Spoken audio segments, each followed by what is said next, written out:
What's the future hold for you? Now that you've satisfied all of your associates, what does the future hold for you? I think everybody grows together. I mean, there's a lot of new properties coming up. Okay. I want to stay in Dubai. I've told top Marriott management that you know, my wife is from Pakistan, and that's close by. You know, I enjoy Dubai. Where do you go after Dubai? You don't stay for the wrong reasons. You stay for the right. But for what's happening here, there seems to be, it's just unbelievable. I mean, I say to people that haven't been here, they're on their own rocket, they're going to their own planet no one's ever seen. It's just astonishing. So you've got a front row seat. As long as my 281 rooms are full and business is taken care of. They will be for, I think, quite some time yet. Yeah, I can enjoy, like all my people in the hotel can enjoy. Okay, so we're going to learn as to how you go about structuring your day in the role of a general manager. Well, for me, it starts from the week before. I always like to plan the week ahead and structure all my meetings, and communication is extremely important. So I like to be well organized, and I like to be well planned. So I plan the week before for the week ahead, and so I know what's happening. I can also take last minute appointments, etc. Every day, the most important meeting for me is the morning meeting, where I have my executives with me, and communication is everything. So I plan each and every day the morning meeting, where I have my executives and my department heads, and I like those meetings to be short, informative, constructive, and that sets up my day and everybody else's, so that we can get on and take care of all the needs of the guests and our associates. As we know, it's 24/7, 365 days, and the better your plan, the more proactive you are, I think the better. It's a win-win for everybody. I like to clear all my paperwork in the morning, say before 10, 11 o'clock, answer all my emails and reply to all my calls. I think that's something which comes with, I think, professionalism as a hotelier.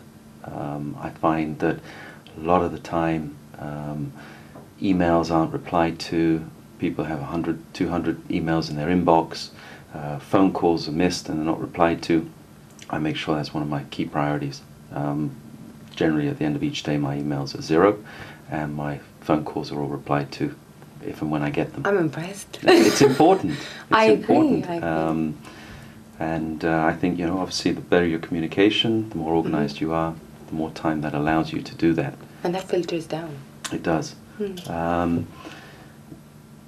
After the morning meeting, I like to walk the talk. I like to be out with my staff, meet guests, especially the VIPs that arrive, check buffets. I'm an F&B person. My background's all F&B. And so I like to be involved. I don't like to micromanage, but I don't like surprises.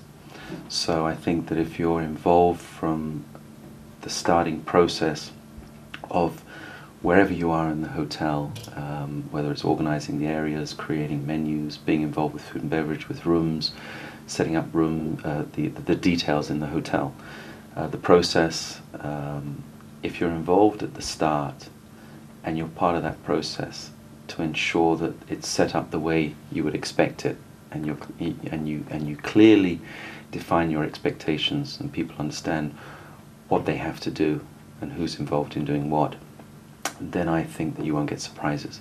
Then you just got to drive consistency and continually follow up. But my key areas are being involved in sales and marketing, human resources, looking after my people. Probably human resources rates at #1. You can't keep everybody happy, but you can try to make everybody happy. And I think if that's your goal, it's a pretty tough one. You can get pretty close. And that means when I talk about looking after the associates, I'm talking about genuinely caring for all their needs, remembering that the majority of people are here away from their families. They only see them once every 2 years. You're talking about what we've done here, private medical, lifting the minimum wage, taking care of rewards, incentives, driving the satisfaction through no politics, I mean, we all know there's good and bad politics. If you don't play good politics, you don't get anywhere. But eradicating bad politics, because it wastes everybody's time. So I say to the staff, you want to play bad politics, you can go and work for the competition. So, you know, keeping a non-political environment, ensuring that there's no racialism and no favoritism. And again, if things are black and white and people understand what they have to do and their role in the organization and the expectations, and they can see where they can grow and the career growth and what training they have to do to reach that next level, if you can get that with every single associate in the hotel, I think people then will understand that you are genuinely looking after them and there is growth and they can get promoted from within. And a future. And there's a future. So, you know, there is obviously a win-win there. Good, good. Okay, well, your final words would be advice to people considering to get into hospitality, whether it be in Dubai or anywhere in the world. What your advice to people, not necessarily young, people about the industry is? I would say challenge. Firstly, I would say, you know, never give up. Always listen more than you talk. I said in one of my articles that God gave you 2 ears and 1 mouth because you listen twice as much as you speak, right? I think my mother would make differently on that.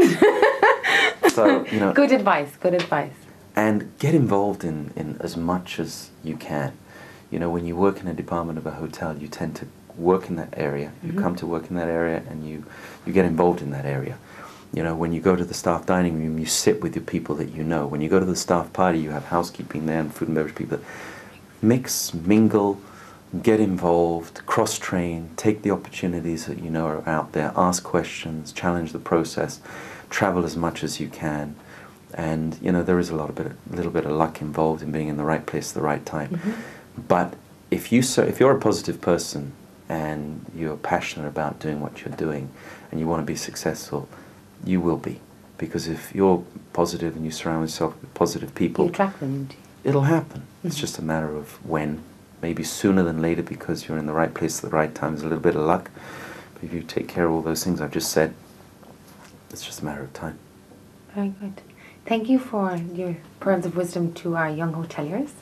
And on a personal note, I'm hoping afterwards Francisco will teach me how to keep my inbox to a 0.